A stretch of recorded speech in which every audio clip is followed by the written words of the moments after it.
Okay, ladies and gentlemen, let's get started. It's about 1 minute to go. Hopefully you can hear me and hopefully you can see the screen. Thanks for coming. I know time is valuable. It's our most precious asset. Holy mackerel, we wish we had more of it. Social media during and after COVID-19 is what this webinar is about. It's been updated, it's been refreshed, it's been presenting, and I want to talk about how you use it to stay in front of your customers. For the architects, and we have lots of architects in the audience, this is an AIA approved course. We'll help you get your credits. If you don't know how to do that, email us afterwards. We'll make sure you get full credit. This course is also approved by the IDCEC. If you need that credit and you don't know how to get the credit, email us and we'll help you do it. These organizations really help us achieve what we're trying to do, which is really educate professionals, design professionals, construction professionals, about what it means to be a good marketer. And of course, this course is approved by the NKBA. That's where it all started many years ago, with the NKBA. So I know we have showroom consultants in there. I've seen you in the audience when you registered. So this course is going to deal with social media generated significant interest, right? It's been around a while now, and it's generating even more interest. You can't turn on the news without somebody saying, uh-oh, here they go again. Social media itself is really talking about exchanging people. We're going to define all this and talk about what it means for you to use this in business. But really, knowing how to navigate your business with these messages, platforms, Facebook, etc., is a daunting task, isn't it? This course reveals the benefits of social media and how to stay in front of your customers using it by using it the right way, not abusing it. And we're going to give you some examples and tell you why strategy is really the key to the puzzle. You know, if you don't have the right strategy, nothing really works. And if you're not talking to the right audience, nothing really works. Now, when you go on social media, one of the first things you realize very quickly is you're talking to the world. And quite frankly, who cares if you're talking to the world? Because does the world really care about you? I don't think so. Customers should care about you, and that's why when you use social media, it should be directed toward your customers. I'm hope we're gonna. If you don't believe that, then just write some questions. What we want to do is expand your understanding of social media because it still influences things. In fact, I would dare say that it influences too much, and that part of what my message is for you today is to take the dial on social media and dial it down. Dial it down. There's other ways to communicate. I'm gonna offer you Zoom. I think next year when I do these webinars, I'm gonna do live meetings. I think that's what I'm thinking. I'm not sure. But you know, social media is great, but it's not the end all, be all. So what we want to review are some recommendations on your strategy to use it in your business. Now, I've seen some friendly people who have been, who have taken my other webinars, and thank you for coming for this webinar. People who have taken this webinar before, in the past, before COVID. So what I want to do is show you the benefits of the platforms. And I'll begin by building audiences on those platforms and begin a conversation. But before we start, let me be crystal clear on this. The most important marketing tactic you have available to you is your website. It's not Facebook. It's not Twitter. It's not Instagram. It's none of those. It's your website. Your website is the primary marketing tactic in your arsenal. Social media platforms are secondary. Keep that in mind as we go through this. We're talking about these secondary channels. Still very important, but not the primary.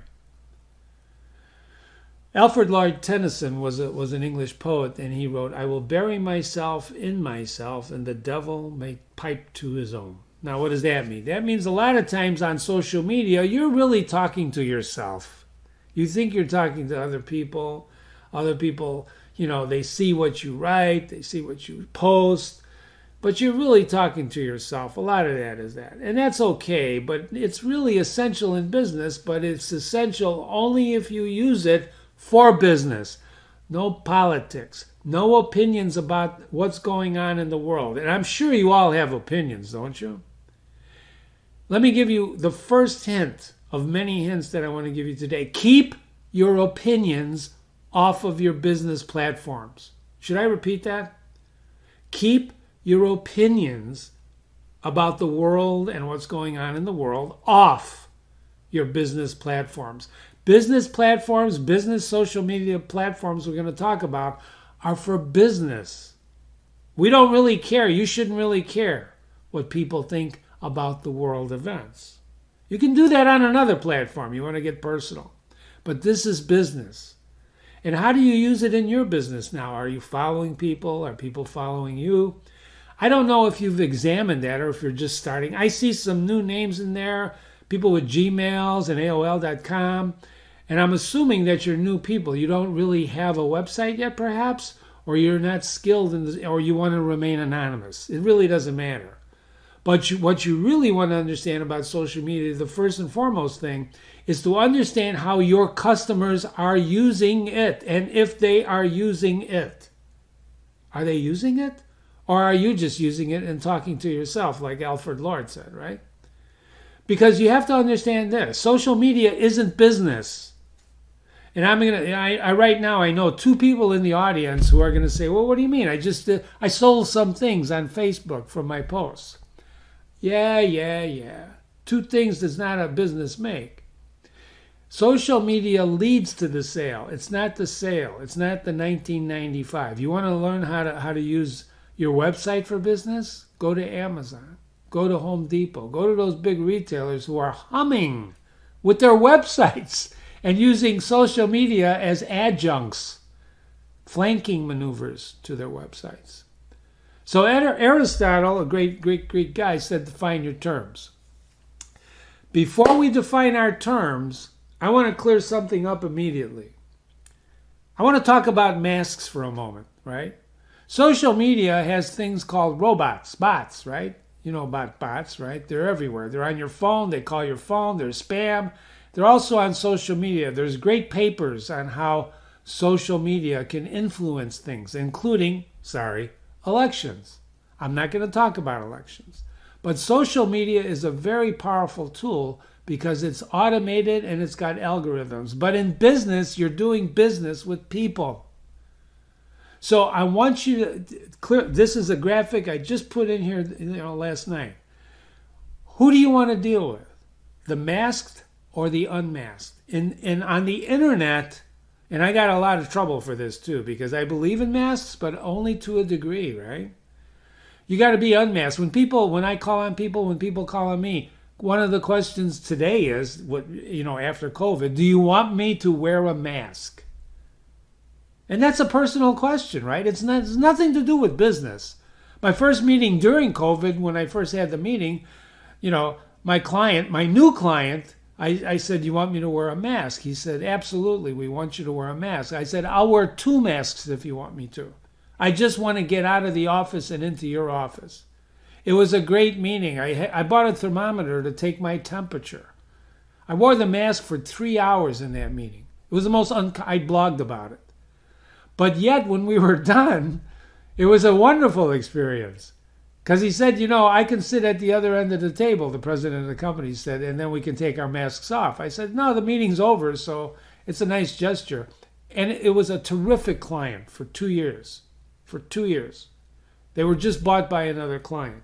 So I'm sharing this with you because you really want to do business with people who are not, when I say not masked, I mean no pretense. No pretense, right? So, this was from a paper that was published about masks. Read this quote. Novel evidence for quantitative and qualitative alterations in the processing of mask faces that could have significant effects on daily activities. What they're doing is that the human face is so full of expressions, isn't it? It expresses itself, and when you hide those expressions, people can't tell anymore by just looking at your eyes. And I know several people in the audience perhaps have beautiful eyes, right? But your eyes don't do it. What is social media? Social media is an organization of mass communication. Media and social as an adjective. Social media are 2 words. When I was teaching English, social is an adjective and it modifies media. What social media really is, ladies and gentlemen, it's a language used to communicate. Facebook has a language. Twitter has a language. Instagram has a language. And these, like any other, like Italian or Polish, any other language, you have to learn the language in order to communicate. You understand?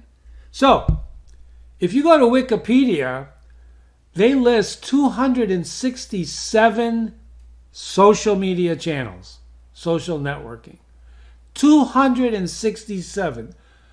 I don't have 267 people in my audience, so I can't assign one channel for each of you to study and report back to the group. Nor do you have the time. They used to have, when they did this a while ago, they had 350 footnotes. But somebody, perhaps someone from Wikipedia, was on one of my webinars, and I said, why would you have 350 footnotes for 267 media channels, right? You can't keep up. So right now, write this down. I can't keep up with all the social media networking channels that are invented, that are here, or that are changing. You understand? The latest, of course, the most recent, one of the most recent, that overcame Snapchat is TikTok. Right? So everybody's talking about TikTok now, because TikTok is one of those channels you're on. But remember what I said earlier. Most of the time when you go on these channels, people talk to themselves. If you really want to understand what social media is about, there's a great movie. I think they took it off Netflix, called The Social Dilemma. I think it's on YouTube. You can find it there. It's a terrific movie that shows you the manipulation of people by social media channels. Yes, ladies and gentlemen, we are being manipulated. So rather than be manipulated, I like to be the manipulator. As people who work for me in my office will tell you, I like to bend the software to my will, not bend to the will of the software. It takes great courage to do that, to say I will not. The only software I bend to is Excel. Beautiful program. But even then, I'm using Excel to my purposes. And that's what you have to do with social media. You have to decide how you are going to use these channels. Don't let these channels use you. You should use these channels. Choose your channel wisely, right? Figure out what your customers are using before you make a commitment to a channel, and take in the landscape. What does that mean? Absorb, go on these channels. If you're not using them, or if you're thinking of using them, experiment with them. Join them, look at them, and see. They are terrific examples of what you can do when you listen to things that are going on social media channels. So the third thing or fourth thing that I want to teach you is that social media is not just for talking. Social media is for listening. You have to be a good listener in order to sell anything. And social media channels, you should be on there listening. You should be listening. So figure out what your customers are using, and more important, consider the single overriding factor involved in using social media: time. Ladies and gentlemen, time is the non-renewable resource, isn't it? Time itself, you only have 24 hours in a day, and I will give anybody $100 if they can find me the 25th hour in a day. And you can't. You cannot find that 25th hour. So you're limited. Time is a limited resource. People talk about water being limited. People talk about, right? Everything is limited. Paper, wood. Look at the supply chain channels today, right? Time, you will never, and that's why I'm so grateful you're here today. Because you'll never get this hour back. Neither will I, and that's why I'm standing up, jumping around the room, trying to tell you what we've learned about social media, especially after COVID, right? And besides, you don't have more than 24 hours. You got to sleep, you got to eat, you got to, feed yourself. You got commitments in your life. But guess what? No one else has that either. So one of the things you face are people who have not just time, but money, and they throw people on these social media channels and really burn them up. They burn them up. We are saturated with messages. I'm talking, of course, about the corporations. But think about that as we go forward on this. So, what's your favorite channel? This is my new, I've never done this before, so bear with me. I'm going to do a poll. So here are some social media channels from a website about the top media platforms. And what I want to do is I want to launch this poll. Okay, the favorite social media channel for your business. You ready? I'm going to put some of these up. They're going to be 2 parts. So study this list carefully, because I'm going to run this poll in 2 parts. The first one we're going to look as really the top ones in alphabetical order, and then we'll look at the others. So I'm going to put this one up there. There goes the poll. You can see it. So take a vote. I want your votes out there. Start clicking, ladies and gentlemen. The poll is being distributed. Here we go. It's collecting responses. I see them coming in fast and furious. Keep them coming. This is great. Oh, and Pinterest is behind. Ho! You ready? I'm closing the poll. Okay. And the results will be, share, of the first one. There they are. Okay. What do you think? Can you see that all right? Lieutenant, can you see that poll? Tell me, Lieutenant, is she listening? Can you see the poll? Yes, good. So you can see clearly that Facebook is the dominant social media channel, followed by LinkedIn. That's an applause, ladies and gentlemen. LinkedIn should have been number 1. We'll talk about that. Now I'm going to launch the second poll. This is great. I think I'm going to do this more often. Okay, I'm hiding the poll now. Here we go again. Ready? Second poll. Different channels. I think they're different channels. Let's find out. Ready?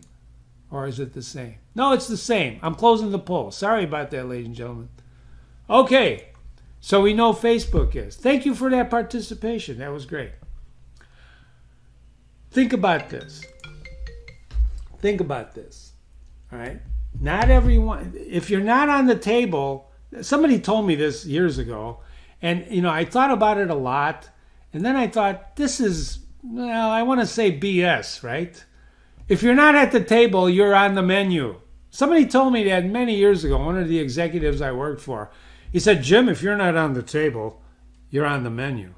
In other words, in the rat race, fast-paced world that I live in, of advertising and marketing, if you're not at the table, you're on the menu. Ladies and gentlemen, that's just not true. That's not true. First of all, nobody even knows what the table is anymore. Because of COVID, there is no such. Look what COVID did to restaurants, to the restaurant industry. Look what COVID did to businesses, lockdowns. Look how COVID affected the way we work together in business. Social media helped that happen. It accelerated that changes going on because people no longer waited for the news. Like if you lived in the medieval ages, you wouldn't even know there was a plague until it hit you. You understand? Social media is different. It actually accelerates change at a huge pace. But more than that, it accelerates misinformation. We'll talk about that in a minute. So you, as I keep saying you, it's about you. You have to decide which social media channels you're going to frequent and how much you're going to frequent them. You have to have a strategy, and you and only you. Don't listen to me. Don't listen to anybody. You have to decide these things for your business. And guess what? The good news is every business is different. I have a wide variety of businesses in the audience today. I'm going to tell you one thing that's true. There is not one of you that shares a similarity of business. I don't care if you're an architect. I've got at least a dozen architects in the audience. Every one of you is different. Every one of you. Well, we're all architects, Jim. Yes, you are. But you're different. Some are focused on education. Others are focused on, who knows, building prisons. The way you offer your people your services, your clients your services, makes you different. How you do it, how you do social media makes you different. If you do social media, we have a media outlet we run called kbresource.com, kb-resource.com. We get hundreds of releases a day into this media outlet of people trying to get exposure. It's one of our great experiments we started 9 years ago. Let me tell you another secret. This is probably the seventh thing I'm sharing with you. Each one of you is a media outlet. What do you mean, Jim? I don't publish a magazine. I don't publish. Your website is a media outlet. People will find you and consume your content if you have good content. And you use social media to flank your content. Think about what I'm telling you. It's absolutely true. The most important communication, as I mentioned, is your website, and it should be the hub. You should have icons that lead to your social media channels on your website, and on those channels, you should be leading people back to your website. It's kind of like ebb and flow. Should I repeat that? Ebb and flow. You're pushing from your website, right, out to the world, and you're using social media channels to bring them back to you. And this is very important. So when you post a story, right, on your website, or a piece of content, or a new picture of a design you did, you promote it on social media. I'm not saying pay Twitter or Facebook to do it. You talk about it with a link that gives you back to the website. Because there's two questions you have to ask about everything you do from now on for the rest of your life. I'm not kidding. What's your purpose? And who's your audience? Is your audience yourself? Are you posting just to get liked? Are you that lonely? I'm kidding, ladies and gentlemen. I'm not kidding. What is your purpose for posting? Is it to generate business, to generate interest, to have people come to your website, to sell them your services? Your sole purpose in business, your sole purpose is to sell stuff. It's not to be liked. It's not to be hit. It's not, I have someone, we have a major client who likes impressions and clicks. And when we tried to define that impression the other day, they don't know what an impression is, so we had to go to the media outlets. And guess what they said? They said impressions are the people who see your advertisement on our website. Well, how the heck do they know that? Well, we've got the technology to know that. Well, how do you know you saw it? If you're on the page with 18 other pieces of content, how do you know that the person saw your ad or your content? There's ways to do that, but the media outlets didn't tell us that. And then what's a click or a hit? That's a click or a hit, right? You know what a hit is, right? It's how idiots track success. It's the same thing with social media channels. Are you talking to yourself, or are you talking to other people that can help you make money to sell your stuff to, right? Because guess what? If they're not on the same channel you're on, crickets, crickets, crickets. We do a course on website and SEO, search engine optimization. You know this. I'm not telling you anything you don't know. If you're not on page 1, who goes to page 2? I don't. Sometimes I go to page 40. I click on page 40 just to see what the heck is there. You got to be on page 1. Communications 101. You're a sender, you're a receiver, you're a listener, you're a talker, and you are an influencer. Ladies and gentlemen, the dirty little secret number 10 of social media, you are all of these. Sometimes you're a sender, sometimes you're a receiver.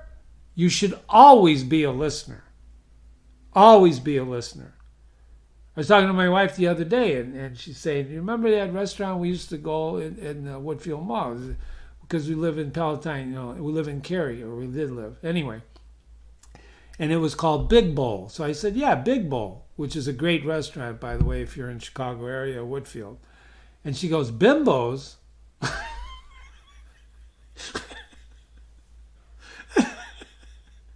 Sorry, ladies and gentlemen. And I said, I didn't say bimbos. I said Big Bowl. But she had heard bimbo. So I want to share with you, you're a sender and a receiver and a listener and a talker. And yes, you do influence people.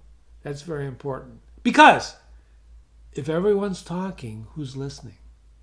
And you don't learn anything. You don't learn anything when you're talking, do you? I don't know anybody who does. So, any questions? Let's see. Do I have any questions? Questions. Let me look at the question pane. Nada, nada, nada, nada. Okay, no questions. That's good. How about chat? Anything in the chat? Nope. Okay. Get your questions going. Who should be your customers? Well, I don't know, Jim. Profile them. That's not a bad word. Profile. Oh my God, you're talking about profiling. Yes, I am. Profiling in business is different than when you're talking about it outside of business. Do you agree with that? You want to look at your customer base and profile them. What age group are they from? Where do they live? What's their zip code? What are their concerns? Have you ever done any research on them? Did you ever finish a project and go back and say, hey, what did you like about this project and what didn't you like? This helps you form your strategy. And strategy, as I mentioned to you, is the most important thing you're going to do. I knew a guy named Ed Bean who passed away, but he was one of my mentors when I was just getting into the business. And he told me one day, he says, Jim, act big, think big, be big. I said, what do you mean by that? He goes, well, his main client was Sears. He had like a few clients, but his main client was Sears. And he says, when Sears calls and says jump, all I say is how high. And he always was impeccably dressed. He wore a tie pin, just impeccable guy. Really a smart guy. He had a design studio that was serving the then big Sears. Of course, Sears is no longer there. By the way, there's a lesson there. We will no longer be here someday. So what we have to do is make the most of our time, don't we?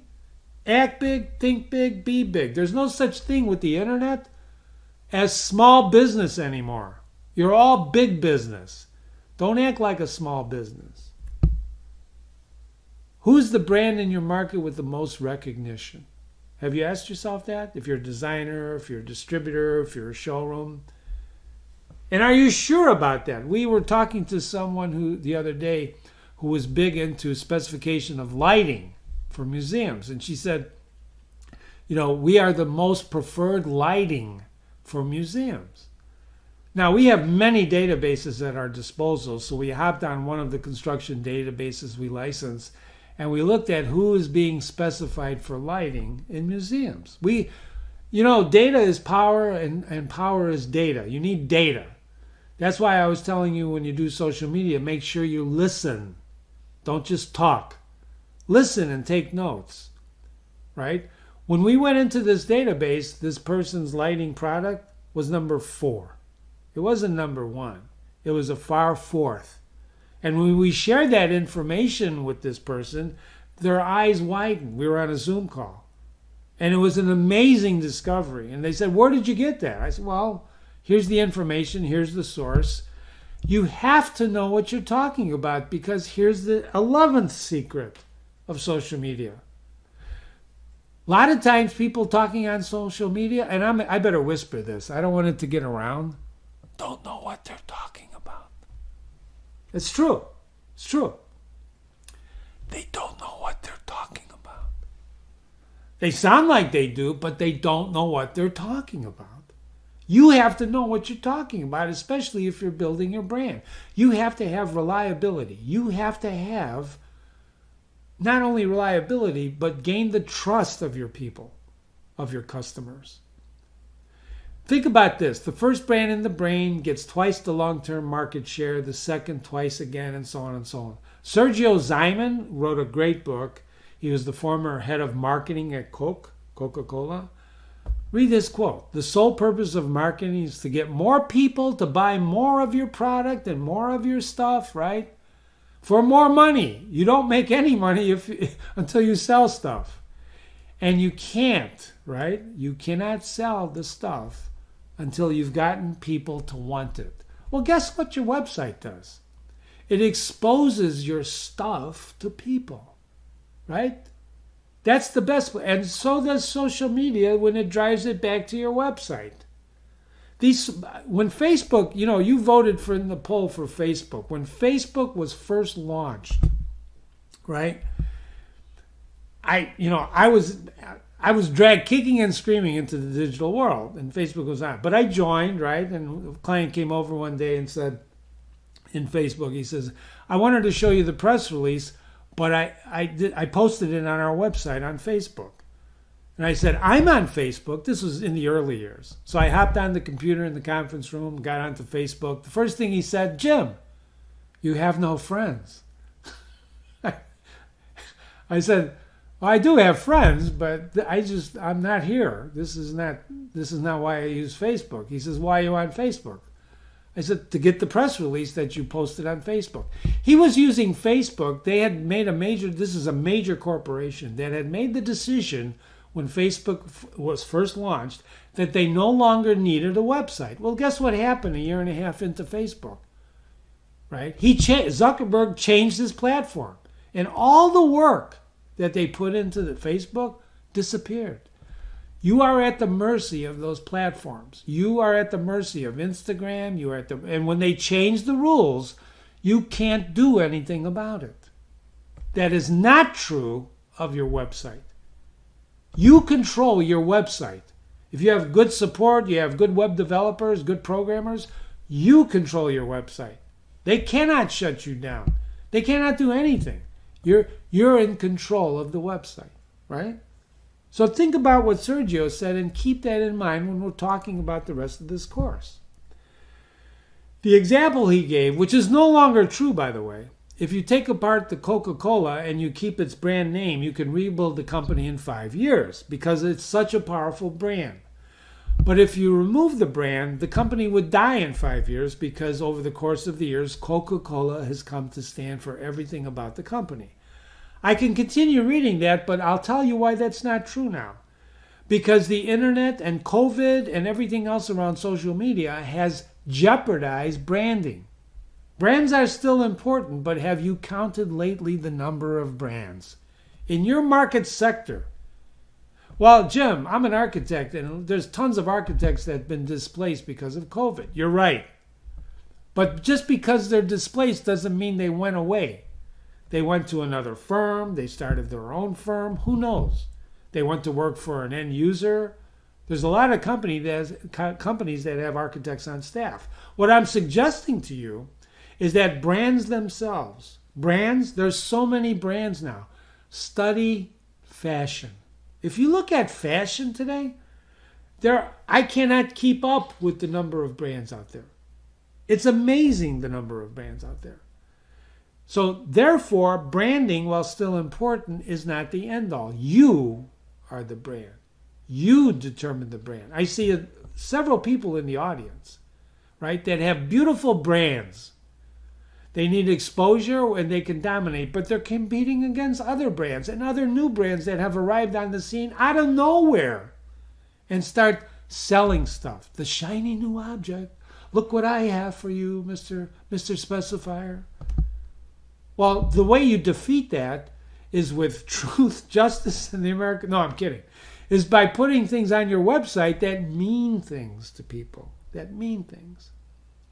There's a couple of ideas here. What's love got to do with a B2B brand? That's a blog I wrote a while ago. It's still true. You want people to be passionate about your brand. Passionate about your brand. And what is a brand? It's like the Old West. It's a brand. It's a sign of quality.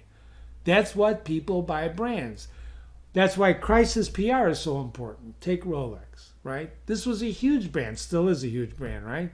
Or is it? Do you know how many brands of watches there are now that are even more expensive than a Rolex? I'm just telling you. Rolex used to be, but now there's other shiny new objects. What does a Rolex do, ladies and gentlemen? It keeps time. How many people have a smartphone when they want to know the time? They look at their smartphone now. I haven't worn a watch 30 years. I have a beautiful watch. It sits in a drawer. I use my phone. Timex. Why would you buy a Rolex? I'm not saying you shouldn't buy a Rolex, but why do people buy? The question is, why do people buy your services? You have to understand why they buy your services. I am not off course because this is about social media. Social media contributes to the buying path, to the path to purchase. But if you take away a brand, you replace it. I lost my Rolex. Well, how do you know it's a Rolex? I interviewed a jeweler once who was a Rolex dealer. And I said, how do you know, I can buy a Rolex for half of what you're offering, to sell it for. We were going to work on his website. And he said to me, without even blinking, he said, then it's not a Rolex. And I said, how would you know that until I buy it? He says, because I know. Because Rolex won't sell them except to people like me who are authorized dealers. I said, really? Not true. That's not true. That's not true. Most people, if you put 4 Rolexes on the table, could not tell the difference. Well, I know it's a real Rolex, and there we go. Now we're back to what I told you earlier. Are you doing this for you, or are you doing it for other people? Is your ego so big that you have to broadcast that you own a real Rolex? You see what I'm saying? Your services are the same way. Your architectural services are the same way. Your focus is not you. You make the decisions on social media. Your focus of your services is on your customer. The customer is what matters most. If you take away a brand, you replace it. If you take away value, what do you mean you're taking that away? You can't take that away. I am really going to be sad and mad and angry. You see what the difference? Do you see the difference? It's about value. And the unfortunate thing about value is in the eye of the beholder. Not you, it's in the eye of the beholder. So what you have to do is you create perceptions of value. This is not a bad word, perceptions, because everything is perception. Your perception, my perception. It's about perceptions. You have to learn how to shape perceptions. And you shape them with images, with words, with testimonials, with interlinking with people. You should always be asking for testimonials, always. And your behavior on social media is how you shape perception as well. If you get into an argument on social media with someone, it's not just a private conversation or a private argument. Everybody sees it. Well, wait a minute, Jim. What about personal messaging on LinkedIn? Yeah. But you're not going to get an argument on LinkedIn in a personal message, are you? You're doing personal messages in LinkedIn to communicate and connect with people, to build your network. Hopefully that someone will recommend you. This is the moment. So listen, start hanging around the corner. The object of the game is to find out what people need and give it to them. Give them what... Bill Robinson taught me this, my great mentor and writer. He used to travel the country with Jack Dempsey. Jim, just give them what they want. And I said, Bill, what about what they need? He says, not important. Give them what they want. It took me 10 years to figure out that Bill was right. Because I kept trying to give them what they need, what I thought they needed. It's not what about I think they needed. It's about what they really want. It's a hard lesson. Especially when we think we know everything, right? I'm kidding. And you don't do it by talking. I'm doing a lot of talking today. I don't see any questions yet. I'm watching that. Don Tickle said, you never learn anything by talking. Don Tickle was one of the greatest salesmen I ever met in my life. Don, you're not in the audience today. God bless you. And you certainly don't do this by locking yourself down. You cannot do that. Can't do it. This is another addition I added the other day. When I teach pricing courses, this is the iceberg pricing model. Now, you know what an iceberg is. You know what the Titanic did. All you saw is that little piece on top, but the biggest piece was below, and that's what sunk that ship. So when you do pricing analysis and you start to figure out how you should price your wares, your services, your parts, your door hardware, whatever, there's the price, but underneath that price is all this other stuff. The customer, the material, the opportunity, all this other stuff that people don't see. What you do is the virus model. Your business is the tip of that iceberg. What's below the surface? Lockdowns, misinformation, real information, COVID, fear, your brand. Did you know that not just you, but everybody in COVID had to overcome fear? That was the biggest obstacle in 2020 and still in 2021 to selling anything. It's fear. So the first thing you have to figure out as a business is, what are you afraid of? What What are your customers afraid of? And how do you make them unafraid? How do you make them feel safe? If I get another email that says, I'm glad you're safe. No, you're not. I don't even know you, and you're telling me in an email soliciting something, I'm glad you're safe, or I hope you're safe. I don't know what that means, you see. That is a horrible beginning to an email.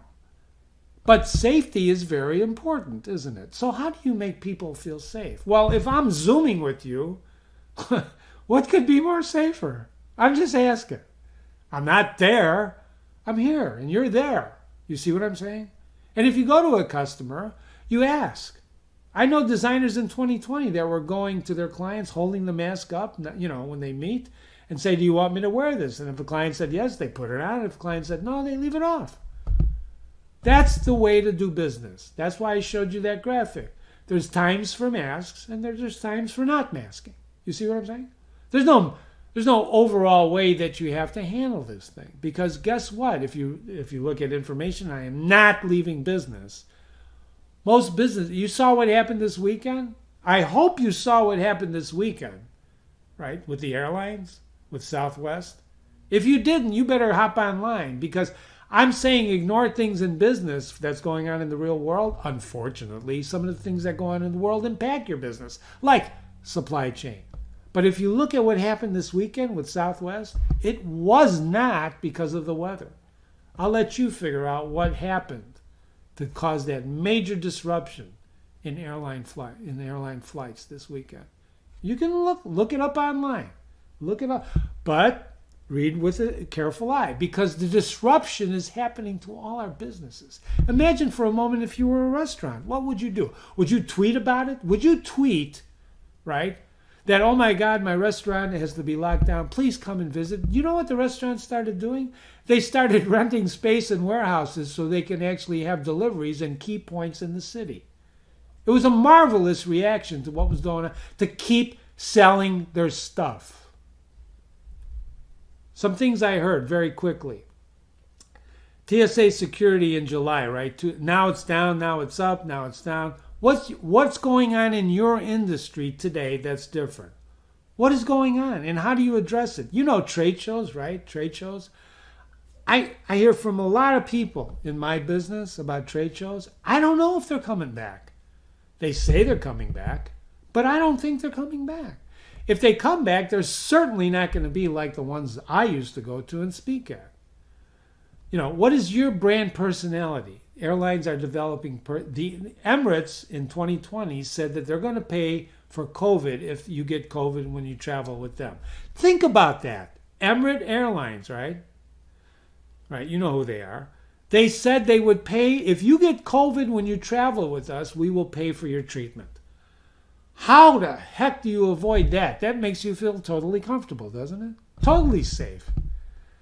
These empty hotel rooms, hotels are actually creating what will be the new normal. What will be your normal? What will be, say that 10 times, your new normal. And if you're not focused on planning for next summer, this summer's already over, you better start planning. Well, Jim, how can you plan that far ahead? You start by examining what happened in the past and what you think is going to happen in the future. Because can I give you another clue? Number 13. No one knows. There's no one in the world that knows what the heck is going to happen tomorrow, much less next summer.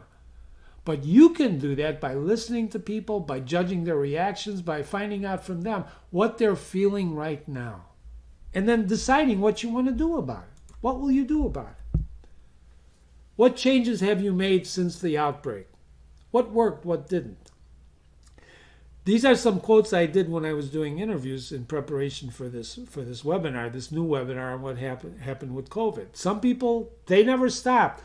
We have a client who creates resins for plexiglass. They were running 3 shifts. If they could, they would run 4 because of all the plastic that was used. You remember how bad people thought plastic was? But guess what they used to protect themselves from COVID? Plastic. What changes have you made to your customers to make them feel safe? What should you? These are very important questions, ladies and gentlemen.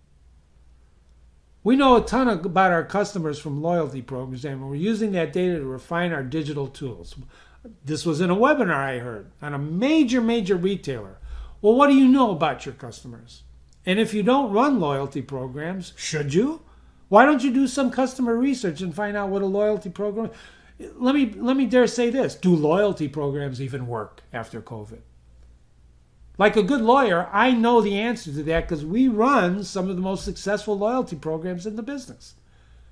They have not stopped. We had one client in COVID and called and said, we're going to stop the loyalty program. We're going to stop it. I said, get that person on the phone to one of my lieutenants. They got him on the phone, and I explained the situation. I said, why would you stop this? Well, because, nothing's moving, nothing's selling. All of our customers are, they're in lockdown, right? I said, but let's think this through for a moment, right? You say they're not selling, but your loyalty program, which has been in play for 10 years, we ran it. What if you kept it going because you only pay, right? You only reward when somebody sells something. Why would you stop that? Why don't you keep the incentive going? And if someone happens to sell one of your products, give them a few bucks, right? That's what a SPIF program is. Guess what happened? We convinced the client to leave it alone. They had the best quarter they ever had. They had the best quarter. Because business does not stop when you think it stops. Business doesn't stop until it stops. Right? I can't say this, but I'm going to say it anyway. Until some person stops singing, that's when it's over, right? And even then, that's only a saying. Somebody upstairs got to stop everything. These are good questions. Brands are transactional. How will you be agile? But what does that mean? Agile, flexibility, the ability to change, right? You know who benefited from COVID? And using social media, of course, the big companies. Amazon, right? The importance of connecting with customers is very important. So how are you doing it? Remember, social media is a flanking strategy. It's not the strategy. The website is your strategy. Business is a conversation. Telling people about yourself, about them. Sometimes it's about subtle indicators. Living life in a dignified way, right? One tweet can put you in crisis. The wrong post on Facebook. Nowadays, they never used to do that, but they could throw you right off, right?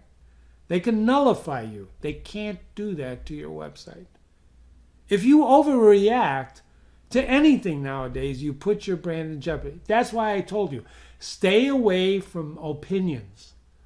Present only facts about your business. Talk about your business. Talk about how exciting your products are. What services you provide, how people benefit from it. Because the world, ladies and gentlemen, I'm sorry to say this, it changed every day, but it's changed forever. What are you going to do about it? The top PR crisis so far, you can look at this, right? There's PR crisis going on all the time. Here's a little blog, Brands in Crisis. Wrote it many years ago, still true. Only a brand can damage itself. You're the only one that can hurt you. What do you mean, Jim? What if somebody attacks me? So what? What are they going to attack you for if you're talking about business? If you say, I've got a quality product, what are they going to say? You don't have a quality product. Well, that's an opinion, right? That's a review, right? There's a saying that people tell, if you have a bad experience, you tell 5 to 10 people. If you have a good experience, you don't tell anybody. It's your job to talk about your good experiences. That's what you have to do. This seems meaningless now sometimes, doesn't it? You got all this activity going on. Holy macro, post, things going on. So who has time? Think about this. What is the purpose of your post? Of anything you do from now on, from today on, what are you doing this for? Why are you doing it? What's your strategy behind what you're doing, and what do you hope to accomplish? Everything you do, from the time you wake up to the time you go to sleep. What are you doing? Well, Jim, I'm having breakfast. Why? Well, because I want to live. I need food. Great. What's your strategy? Well, today I want paying. I'm kidding. You see what I'm saying? I usually see your post on Twitter, but I haven't looked for a while. Well, yeah, okay, so what does that mean? Your real questions on social media have to do with what your strategy is for your company because it's about content. This is a post I did during 2020. This was a card I got from the post office. Look at the date. They returned it to me in 2020, but I mailed it in 2016. So I thought this is cool. I took a picture, threw it out there on Twitter. I got some comments on it, but I thought it was great. I actually had a phone call from a client and said, I saw this. And he said, do you think the post office is still effective? Do you think mail is still important, direct mail? I had a 40-minute conversation with that client, okay? That resulted in a direct mail campaign of letters to his key customers. I'm just telling you, that's what I mean by a flanking strategy. I didn't go out looking for business. I posted this, sparked it out a few comments. Some people saw it. Some people follow me. Some people don't. It doesn't matter, right? But this was a unique situation, isn't it? To get back a card that was mailed in 2016 back. My question, if you look at my tweet there, where has the card been all these years? This was another one I did in 2020 about wiping the smell of victory, if you remember Apocalypse Now. I smell that. You smell that? That's napalm. See, I can be Robert Duvall. I'm kidding. Smells like victory. I do a good Robert Duvall. Social media has to do with building your communities. Each of you is a publisher. That's another dirty little secret that media outlets don't want you to know. Media outlets like the magazines you used to get, and the thing out there that is talking about the digital world, what the publishers don't want you to know is that you too are a publisher. I have one post, and by the way, ladies and gentlemen, this is all measurable. You can measure all this with what they call reverse IP lookup. Okay? I have a post out there that has over 11,000 people reading it. I see it. Some of them I know who they are, others I don't. And frankly, it doesn't matter. Well, Jim, didn't you say you don't care about quantity or clicks or hits? I don't.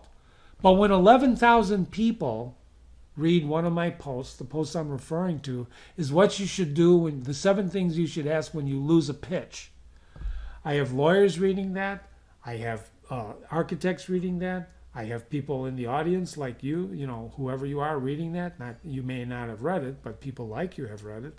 Because people lose. They lose. They don't win all the time. If we won all the time, you wouldn't be in my audience. And when people lose, these are the things to ask when you lose. You didn't know that, did you? Some of you didn't know you should ask people questions when you lose. And then listen to what they tell you. You have to relate to your audience, ladies and gentlemen. Consider this. Don't post every day. Well, Jim, how long should content be? As long as you want. It could be as short as you want. Is content or data king? I don't know. Isn't content data and data content? Social media follows are a privilege. They're not a right. You don't have a right to have 100,000 followers. When people follow you, it's a privilege that they're following you. So communicate with them.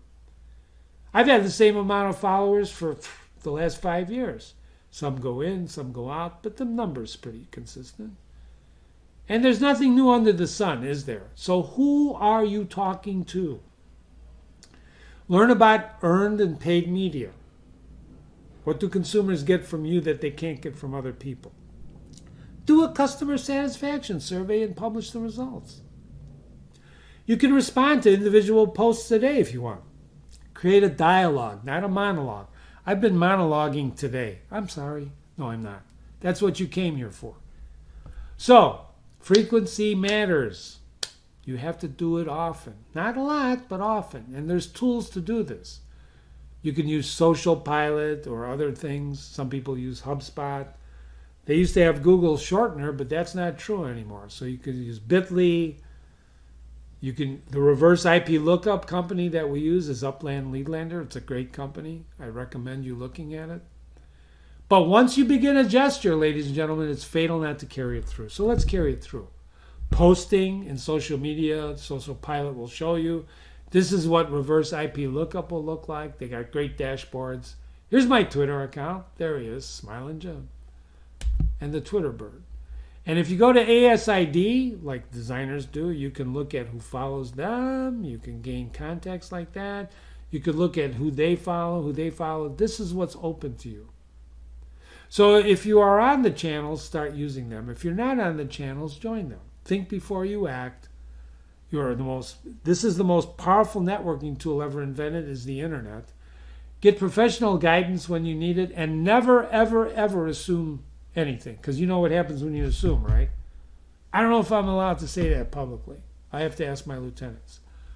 Don't be afraid of failing. Challenge yourself and become a blogger.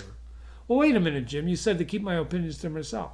That's not what I'm talking about. Your opinion about your trade, your opinion about what you do is more important than anyone else's, because it's yours. It's yours. It's not your competitors. It's yours. So do it. Do it. I'm going to take a sip of coffee. I need some adrenaline. I'm kidding. Do I have any questions? Let's see here. Come on. Give me some questions. Ladies and gentlemen, give me some questions. No, John, I do not have. John keeps asking. He's got those ellipses going. Do you have a preferred channel? Do you have a preferred channel? Do you have a preferred? My preferred channel is the website, my website. My preferred social media channel is LinkedIn. LinkedIn to me is God's gift to business people. You can find anybody, you can talk to anybody, you can network with people, you can look at a company and dissect the company. LinkedIn is very, very, very good for business. You saw the poll yourself. Facebook to me has been always personal, and I continually see people wanting, they want to become a friend, but I don't use Facebook. I've been on Facebook 3 times this year just to see what the heck's going on. It's not a preferred channel. I don't like it because they are really looking at your data and selling your data. They're reselling your data. Pinterest isn't bad. I use things like House, but you got to be careful if you're a designer, because you put your intellectual property up there. It's open to the world. It's open to the world. Well, Jim, isn't that the same thing if I put it on my website? Absolutely it is. But at least on the website, you have a control of who sees it, because you could see who's seeing it if you wanted to. John, thank you. Here's a question. I see a question. I see 2 questions. How to attract followers to your social media sites? Haman, great question. Haman asked, how do you attract followers to your social media sites? Can I tell you the secret? Post relevant content on your website and then lead them back to your social media channel. For example, whenever I post a new blog, I talk about it on Twitter and lead people back, and then they follow me on Twitter or they don't. And then you promote to your Twitter audience. When you gather an audience on any of these channels, you talk to them as they're your community. That's your audience. You engage them. And you gain more followers when other people come to you. There's other tactics you could use, but part of it is your strategy. My strategy on social media channels, Hamid, was I don't want 10,000 followers. From the beginning, I didn't want that. And I started on my journey very carefully. And all I wanted to do is be construed as a business leader, as a thought leader, as somebody who has ideas worthy of that. That's why the website has those ideas more than the social media channels.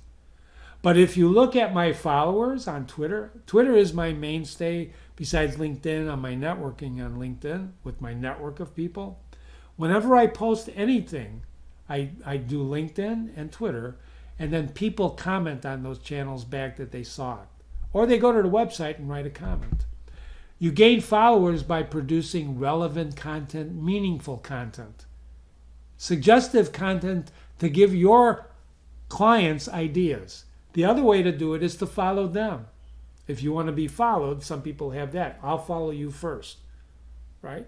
That's another way to gain followers. And that's how you really attract them. That was the word you used, Ahmed, by posting relevant content on your website. I hope that answers your question. Steve, what happens when there is a disagreement with a post? Should you respond? Steve, send me your email. I think I have your email. Send me your address. That's worthy of a reward.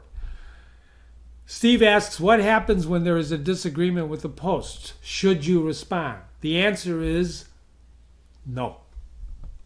Or the answer may be yes. I'm not being facetious, Steve. It really depends on what the post was. I posted once about the USPS, and then I wrote an article that was published on one of these digital media, one of my marketing sites, right? It was published, and then I went, I didn't look at it for a week, and I came back, and there was some guy trying to pick a fight, an ex-postal worker that looked like he went postal. Some of his comments were, well, I guess you didn't work for the government, blah, blah, blah, blah, blah. He was trying to pick a fight, and I never knew it. Once I got back on that channel on the website, I just responded, well, everyone's entitled to their opinion. Thank you very much for your comment. And then another guy walked in and actually battled for me. Steve, that's what happens sometimes on social media. This is very important. Instead of responding to a disagreement or a negative comment, step back, take a deep breath, and someone else in your group, in your audience, may respond for you. And then just sit back and let it begin. It depends, there's a saying. Do you want to, is this worthy to fight this battle and lose the war? Keep that in mind. You're in a war. You're in a content war. And is it worthy of your time to engage in this? Most of the time, it's not. There's the old saying, I don't know if you've ever been in a fist fight, right? There's a time to fight and a time to run. You don't fight every fight. So it really depends on what the disagreement is about. I hope that answers your question. Okay, let's see. Any other questions? I think that's it. We are almost out of time. Let me finish. If you have any other questions, you can email me at jim@interlinegroup.com. jim@interlinegroup.com. I'll be happy to respond. You can call me. This is being recorded. It will be posted. If you need a copy of the PDF of the slides, I'll be happy to share.